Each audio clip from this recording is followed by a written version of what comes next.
Hi, I'm Greg Schaefer, and welcome to the Virtual CISO Moment. Evan Francen joins us today. He is the CEO of FRSecure and SecurityStudio, and also the founder, I guess you could say, of the Certified Virtual CISO Program. Evan, thank you so much for joining us today.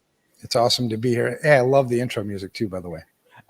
It does get you going, doesn't it? We were talking about before we started about how we both have our respective energy drinks here, but right. It does get it rolling. So, would love to hear about your background. I know you've done an awful lot for the industry and in the industry, but tell us how you got started and why you got started in technology and cyber and what you're doing today. Well, this is always a tough question for me to answer because one, I have ADHD, so it's like, where do you start? I mean, there's so many things that have happened over the years with, my career in information security. I started in information security before it was really a thing. We used to do a lot of the things we did, the hacking for bragging rights. And so it was impressing your friends and stuff like that. I grew up in a technology household. My mom and dad were both in technology. So I guess the biggest thing I was known for way back then was stealing a copy of Windows 95 in 1994 from Microsoft, which like I said, things have changed a lot. And I think the statute of limitations is gone out from that. But if we need to bleep that out of here, we could. So. No, it's fine. And from there, it just, continued to grow. My first real job, paid job was, working for IBM, cleaning boot sector viruses off of Windows 3 machines, and then became a Cisco networking guy, taught Cisco classes for a while, and then just weave your way through. Worked for a lot of big companies. I don't work well in big companies because I like to do things right. And in big companies, a lot of times I'm prohibited from doing that. So started FRSecure in 2008 with a mission, and the mission is to fix the broken industry. So find things that are broken in our industry and work on solutions. And, you chip away at the problem, right? You get one person doing information security the right way. Well, that's one less person that's part of the problem. And we just continue to truck on, through that. And what does SecurityStudio do? What do you do with SecurityStudio? Yeah, so there's evidence of mission like all throughout, my career, even when I didn't know it. So in 2017, so FRSecure was kicking butt. I mean, especially in the vCISO, three things that we always focused on with our clients was trust, credibility, and likability. And so we focused on those things as we build, great information security programs for our customers. And I think a couple things were happening. One, we had pushed really the competition out of our local market. And two, we weren't serving enough of that market. So the mission is to fix the broken industry. And when we fight with competition, I don't like calling it competition. You talk about us fighting over the 20% that are actually doing security, and that number's high. Whereas I think if we partner up, we can go get the 80% that aren't doing it. So we took the thing that we were the best at, I think at the time, which was our information security risk assessments and building roadmaps from those assessments. And we put them onto a platform and then made it available to our competitors to try to help them like compete with us and also solve the problem on a grander scale. So that's how it started. And somewhere along the line, you've mentioned a little bit about getting to the root cause of solving the issue. Of course, the root cause can be people as well, too. You mentioned you solve one person, you solve another. And I know one of the things that you've done that I think is just wonderful for the industry is the FRSecure, the CISSP Mentor Program. Mm-hmm. How did that get started and where's that at today? Yeah, another great story. I mean, there's so many cool stories and the blessings that come along with it are just, they're crazy. You can't even explain it. So we've been told, for many years that we have a talent shortage issue in our industry. And so we were 3 employees at the time back in 2010. I thought, well, let's just give away free information security training and teach people what you need to pass the CISSP exam, but also what you really need to do out in the field. And we started with 6 students in 2010. And every year it's just, continued to grow. Last year we had over 20 1,000 teams from 100 countries. Yeah, it's really become awesome, and we love helping people. So it's great. And it's a free program? Free, like free, not like our industry free, which is like strings attached kind of free. Now, like Right. free, no strings attached. Nobody's going to call you, no marketing beating you up, trying to sell you something. Just purely trying to solve a problem. Correct.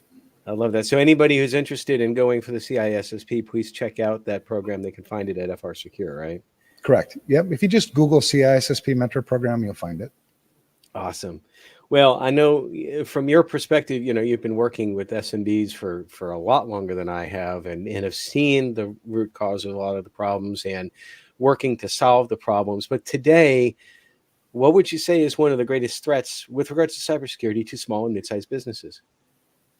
Well, I think two things. I think one, we have this propensity in just humans, I think, to continue to adopt new technology faster than our ability to use it responsibly. Mm-hmm. So that creates a whole bunch of risks. So that's one thing, I think, just ignorance. The second thing is how people prey upon that ignorance. You've got the attackers, the ones you read about all the time, right? Eastern Europeans, state-sponsored, whatever. And then you've got attackers within our own industry. I call them wolves in sheep's clothing. They are people that are selling products, services to SMBs and taking advantage of them. They're wasting their money on controls that don't work, that don't reduce risk. So I think those are the two things: ignorance and being preyed upon. I was talking the last guest that I spoke with, Darius Davis, we had a similar conversation, and that I've related the story of that one of the folks that colleagues of mine had worked with had gotten a firewall through one of those providers, and then later on my colleague had come in on a consultative role to try to understand the environment, beef up the environment, and one of the things, of course, you do is to understand the as is. And come to realize that there were a few rules of allow this thing through the firewall, allow this. And then at the bottom, there was an allow any, not a deny any, but an allow any. And of course, as I mentioned in the last podcast, that's like, well, for those who understand firewalls, that means the firewall does nothing. All it does is produce a little bit of latency. It does zero other than that, for the most part. And when asked why, the provider said, well, the small business, they didn't ask us to put in that rule. And it's like, well, but that's what we're hiring you for. We're not necessarily hiring you for the tools. We're hiring you for the expertise to tell us what it is we need to do, that you should be looking out for us, not to make a sale. Right. Well, and these things are tools, right? I mean, take a tool that I think most people can relate to, like a table saw.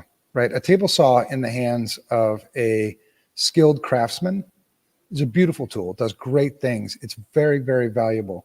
Put that same tool in the hands of a toddler, and you get a much different result. So something like a firewall, I mean, one of the most sophisticated attacks or most famous attacks, in recent memory was the SolarWinds attack. Right. And there was a really interesting dialogue there, because one of the organizations that actually mitigated that attack was a government agency, probably our favorite one, the IRS. And the way they mitigated that attack was they were blocking egress traffic from that installation.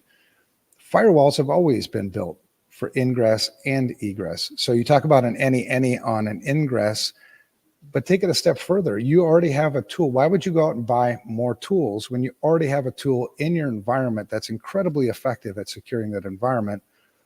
Use it the way it's meant to be used. And so any MSP or IT shop that's throwing firewalls in, any ingress is absolutely crazy, but serve the client well. You should also be blocking egress. And they need to understand too, the clients that and this is one of the things that I see. It's that they built a hodgepodge of different tools, and they don't really know what each tool does. Some tools overlap, some tools have gaps, and they don't. And there isn't that issue, that service, if you will, of somebody coming in and explaining what each one is doing. And I don't know if I really have a question with that. I think I'm kind of venting my frustration. So, I mean, I feel you, brother. I mean, with all of this, well, I'm going to take it a step further because I don't like to slam on MSSPs too much, but there are some out there that will introduce the virtual CISO into the mix as basically an inside sales, and that just really really torques me. And unfortunately, the end user doesn't. I mean, I came across an instance with this with one of our clients. They had a penetration test done. All it was a green bone scan that was improperly configured. The Discover, the Alive, was not configured. I guess they were using ICMP, but ICMP was blocked. So basically, it found no targets. So they wrote up this nice report, said, well, we spent 3 or 4 days working on this, and we're happy to tell you that we found no vulnerabilities that we could exploit. And here's our report. And there's a green bone scan showing nothing. And I'm like, and they're providing zero value there. I don't know how to break through that conundrum. It's almost as if the MSP world has overtaken the virtual CISO world, taken that term and turned it into something that it never intended to be. I mean, what are your thoughts on that? Well, you hit on those two things, right? You had the ignorance on the part of the client, the customer, because when you think about it, who is ultimately responsible for information security in an organization? It's not the MSP. It's not me. It's not you. No, it's the business. It's the business. So yeah. There's a great education opportunity on the front end, and not the way we've traditionally done it in our industry, where we've oversold fear, we've oversold emotion in the purchasing decisions, but also integrate logic, right? So, and I think we're making progress. And I think as we're building communities, the things that you're doing here with the podcast, getting the word out that this is the only way to do information security. It's not a product industry. It's a service industry. A service industry that needs products and uses products, but only in the right context. So you hit on the ignorance piece, but then you also hit the preyed upon piece. And I think you've got MSPs in our industry who don't know any better. They just don't. I mean, they're not evil. I mean, they are evil, but they don't know they're evil. And then you've got the ones that are evil. I mean, they're just blatantly evil. And just looking for a profit, basically. And profit margins for MSPs have gone down, particularly like when you got like tools that can help businesses do things more their own, like Office 365. They've had to look somewhere else, basically. When we've tried to teach MSPs, like, this is the right way to do it. And believe it or not, FRSecure, I don't know what the revenue was last year. I'm not a money guy. I'm not motivated by money, but let's say it was $15 million last year, just in vCISO services. And every one of those VCs, because there's a rule at FRSecure that if you ever sell the customer something they don't need, I'll run you over with my truck.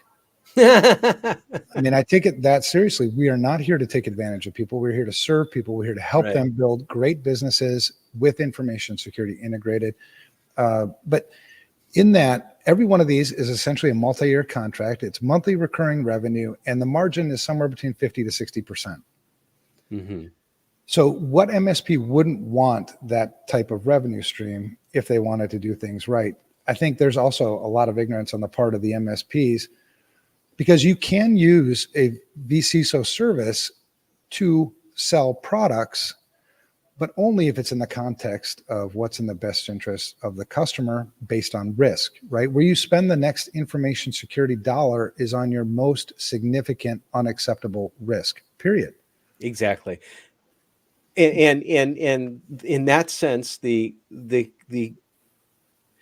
MSP, they have to be completely transparent about how they're evaluating the risk and why it's a high. You don't want to have someone that says that something's a high critical risk and it happens to match a service they sell or a product they sell. Transparency is a way to manage this, and I think that can be done. And to your point, this is a huge opportunity for MSPs because of the margin and the opportunity to also draw in more customers. But it has gotten to the point where both with that and some other areas of the industry, it kind of leave a little bit of a bad taste. Now I'm going to pivot over to certifications for a little bit, because I definitely want to briefly tell the story about how you and I connected. There's a lot of certifications out there, and there's a lot of certifications out there that just seem to really produce more for the group that's providing the certifying as opposed to the end person. Right. And and I've been transparent about this. When I first heard about the Certified Virtual CISO program, I didn't have a great experience of trying to get information, and it left a bad taste in my mouth. Right. And so for about a year and a half, I'm thinking that this is along those lines. I never investigated it further. Had an opportunity because of a Facebook post, and I didn't call out specifically the certification, but Meg, and I can't remember her last name from your group, she reached out to me privately saying, "Hey, are you talking about the CvCISO?" And I said, "Yeah, yes, I am, and this is the reason why." And she pointed me towards some resources, got me to kind of changed my mind in the beginning. I'm like, wait a minute, maybe I was looking at something that was immature at the time. To fast forward through that, that's what led to, and I've talked about this on LinkedIn, that being invited to take the course, and of course, this is going to take an awful lot of my time because it's a 60-hour course, which first of all, I didn't even realize that at first. This is 60 hours. I've read the syllabus. It's like there's some awesome stuff in there. I'm excited about it. I'm taking it to give it the evaluation from someone who's been in the industry not nearly as long as you have, but as far as this virtual CISO, but I've been doing this for 34 years in some way, shape, or form. And I'm excited about it. And I'm so happy that during this process, you and I got to connect. And really, I think the thing that sold me more is that immediately you didn't try to sell me on the product or on the certification or anything. You sold me on the why you're doing it, and completely about service. So let's talk a little bit more about why the Certified Virtual CISO program. What are you trying to solve, and how are you trying to solve it? Well, I think a lot like you. That was really what was so refreshing for me too, as we were, getting through, that initial introduction, was this is a guy who's on the same mission as me. We're coming at it from different perspectives. And that's one of the things I've really learned over the years is the value of perspective. Everybody's perspective is valid. What's not sometimes valid is the conclusions we come to from our perspective. And the same thing is applied to information security. The worst risk decisions we can make are the ones that are without context or poor context, right? And how do you get context? You get context from different perspectives. And so I'm super excited that you're coming too, because you're going to bring a really valuable perspective that we need to know, we need to hear. So even when you said, the first time you reached out, you didn't get information, it's great to know that, because we don't know the perspective. We don't know how we're viewed outside of our own perspective. So getting that was really, really, important. The vCISO program started, we've always known, people in this industry, we've always known that vCISO was kind of just, universally kind of crap. What is vCISO? At FRSecure, when we were first trying to learn this back in 2008, 2009, 10, we had a vCISO practice, and essentially what it was our customers were paying me $3,000 to $5,000 a month to be their vCISO.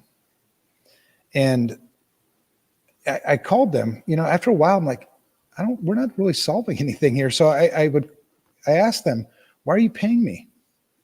And they're like, well, you're our vCISO. I'm like, but I'm not doing anything. I haven't done anything for you. And they're like, well, it's nice just to have you available. And I'm like, that doesn't cost you anything. You don't need to pay me $3,000 to $5,000 a month to pick up the phone. So we actually stopped doing vCISO services for a while. And what we needed to design was a way to approach this where there's mutual accountability, where you can hold me accountable as your vCISO for specific things that I need to accomplish for you, and vice versa, right? So, because me doing my stuff without you taking ownership of your stuff doesn't really solve the problem. Right. So we created that service, and then the final straw for me, which led to creating the CvCISO, was I was in a meeting. I don't think I was supposed to talk in this meeting. I think I was just there to be an observer. But there were 3 companies that were vying for vCISO services from 29, I think, tribal colleges. And the 3 were a consulting company out of a really prestigious school. I guess they have a consulting company. I'm not going to mention by name. Right. Because it's your podcast. But on my podcast, I would call it out. But later. Okay. And then there was another big consulting company, MSP, and then there was FRSecure. And the question that was posed by the group was, tell me how your vCISO services work. And the first organization to answer was this consulting company from the college. And what they said was, well, essentially we sell you a block of hours and you draw from that block of hours as we perform services for you. And then the next company was the other company, and they said, well, yeah, we essentially do the same thing. And I wasn't, like I said, there were other team members there from FRSecure that were supposed to answer, but I couldn't help myself. So I said, can I answer this question? We don't do it that way. It would be stupid to do it that way for a number of reasons. Number one, you take all the risk as the customer if I charge you hourly, right? I'm incented to take as long as possible to get this work done. There's no value for me to use previous work that I've done to create it faster for you. And number two, where's the C in any of that? There's no leadership in me just taking orders from you. I need to lead this information security program for you. So immediately after that, decided to do the CvCISO program. The stupid thing, it is kind of stupid, is I created the content on the fly as I was teaching it. So that 60 hours, I think, put about 60 years on this body. But whatever, it's fun. Well, but I mean, I can understand being able to create the content, just sort of like brain dumping, because as I was mentioning before we started recording, going through one of the early videos, I think for the last cohort's first week, I think I somehow got a hold of it. Mm-hmm. And I'm like, everything that you were saying, it's like, I agree with it. I agree with it. It's exactly, it's yes. I think though that one of the other things that the program is trying to solve is that there's a lot of people out there that tend to put vCISO in their LinkedIn, and folks that have been in the industry for like maybe 2 or 3 years, and they're an IT security analyst or a manager or something like that. One of the things that I've found just by looking at your curriculum is that it demands looking at it from a risk management perspective, all second line. And that's one of the things I'm not seeing with a lot of the folks that are calling themselves vCISOs out there. Is that part of what you're trying to address as well, to kind of level set and make sure that these folks that actually call themselves vCISOs actually have the experience to offer the leadership and the risk management acumen? Yeah, for sure. And I like simplifying things. So I think we complicate a lot of stuff in this industry. A vCISO role, you do two things. You consult the business to make good information security risk decisions, and then you implement those risk decisions. That's what you do. And so your quality of consultation will be dependent upon your knowledge, your experience, your motivation. But if you keep in mind that really your job is to consult the business to make those good risk decisions, it puts it on you as the CISO to serve them better. Because if they're making poor information security risk decisions, you have to sort of question how good you are at consulting them. Mm-hmm. And good risk decisions, because that's what information security is at the end of the day. It's not risk elimination, it's risk management. And for me to make, as my own business leader, for me to make the best decisions, I have to be able to weigh the risks of those decisions, right? What's the potential outcome? If I do this, what's the chances of something maybe not good happening, and what would the potential impact of that be? And weigh that against, what are the potential benefits? And the same sort of thing needs to apply. From a business leadership perspective, they have lots of risks that they need to, account for all the time. Financial risk, compliance risk, reputational risk. This is just another risk. And I think businesses are not getting good consultation in general. Yeah, well, I'm excited to start. The cohort actually starts April 9th, if I'm not mistaken. And you said you are teaching this one, right? Yeah. It's time for me to get back into, because I think it's time to cycle, time to, go through an improvement process. And the fact that you're going to be there and, some others, I think it's a great to get your feedback, get your input firsthand, where I can, influence more directly, how we can just continue to improve the program. Because ultimately, this isn't even supposed to be about me. It's not even supposed to be about SecurityStudio. This is supposed to be about the vCISO, the CvCISO community. And I'm really looking forward to the time when I can just hand it off. Like, the community runs this. I don't run anymore. That day will come. So is the cohort filled, or is there still room if people want to join? Yeah, there's always room. We'll make room. So and how would they be able to join? Where would they go? I think if you the best way is probably just to go to CvCISO.com. Oh, well, that's easy to remember. Well, it's because we listen to you. We listen to your input. Like, give me more information about this. I'm like, well, yeah. So thanks for the input. Thanks for the feedback. Oh, well, I'm glad that maybe I helped a little bit there. You do help. I am so much looking forward to it. So the cohort starts on the 9th, and I will be periodically. I'm not going to commit to how often or not I'm going to post with regards to my feedback. I might do it periodically during the 10 weeks, or I might do it at the end of the 10 weeks. But I'm really looking forward to it. I think what you guys are doing are great. You're a leader in the industry here, and I really appreciate your leadership and your direction. And again, your focus on service and your why on how you're doing this. But I have to think that in some ways, running all this has got to be stressful in some way, shape, or form. Outside of drinking Monster energy drinks, or in my case, Celsius, what's one way on how you deal with the stress? So I love talking about mental health too. That's just another, I think, under discussed. It's a huge problem in our industry, and it's harder to understand why it's a problem in our industry outside of the fact that maybe some of it's because of the technology changing, some of it's what the pressures we put on. But I'm sorry, I didn't mean to short circuit what you were saying. I love your perspective, because there's this what do you call that? I can't remember the word, but anyway, we don't talk about these things, and we need to talk about these things. I've lost 4 friends in this industry over the years who've taken their own life because we don't talk, not because we don't talk about these things, but it certainly didn't help.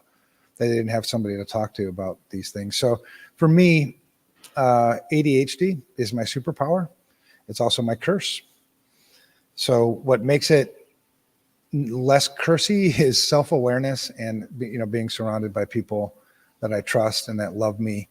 Hobbies I do, I scuba dive, I play guitar, I play bass guitar, I weld, I do ADHD things, right? So, I mean, you find things and just let your mind kind of go. And there's so much therapy in just finding healthy habits or healthy hobbies, that aren't going to get me in trouble. Yeah, I in fact, I think I brought this out before. I have got one of these in my office, finally returning to doing a little bit of guitar stuff. I first picked it up sort of myself about 30 odd years ago, and then left it alone for a while. Was never any good. But what I'm enjoying now today is that there is that detachment. Once you start like working on it, it helps with the detachment from the analytical side. And also, as you get older, it helps not only with keeping the brain working, but also the hands. I think I have a little touch of arthritis right now. Oh. And so I'm a firm believer. You mentioned music, and I'm like, wait, let me show up the guitar. Every time someone mentions music, I show the guitar in my office. So, I love it. I mean, it's just a really, really cheap old Fender. Don't get me wrong. I just bought, it was Alvarez just recently, and another acoustic, and I love that. It's like 4 times this guitar, but that's okay. Having something in the office is good to pick on, literally. Evan, future plans for FRSecure, for SecurityStudio, for the CvCISO program, for your musical career? Well, yeah, a lot of people call me crazy, and I am. So that you just get kind of past that. So my current frustration is, comes from a personal story, which I'll share at some other point. But I'm on a mission to map the attack surface of the entire United States for a couple reasons. One was I was told to prove up that personal point, which I'll tell the story some other day.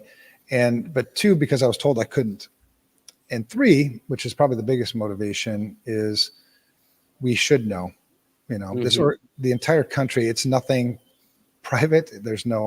You don't need authorization to go, map an attack surface. So I started with 3,144 counties in the United States, and I'd mapped the attack surface of all of them. It took me 3 months because I hadn't automated anything yet, and I chose counties because I could plot them on a map. It was very easy to see colors on a map, and so I call that Project Broken Mirror. The next place we're going is K-12, municipalities, water treatment facilities, and I'm not going to do it. We need to foster a community to do that. This needs to be a community effort, because one of the things I noticed when I showed people the map, people that knew nothing about information security, they immediately looked at their county and said, "Why is mine red?" Right. That's what I was just thinking. It's like, hey, what does Williamson County look like in Tennessee? It's like, that's my county. And you know what you're doing there? You're personalizing it. It isn't this ambiguous blob out there that it's like, oh, cybersecurity is bad. It's like, oh, this is exactly what's going on here in my county, and this is the reason why. And extending that to K-12 and to other areas and verticals and industries and utilities and all that. I love it. Offline, I definitely want to hear more about it. And love to have your help there too, man. Well, that's what I'm thinking about. It's, you're a much smarter person, I think, than I am, but if I could help, I would love to help in some way, shape, or form.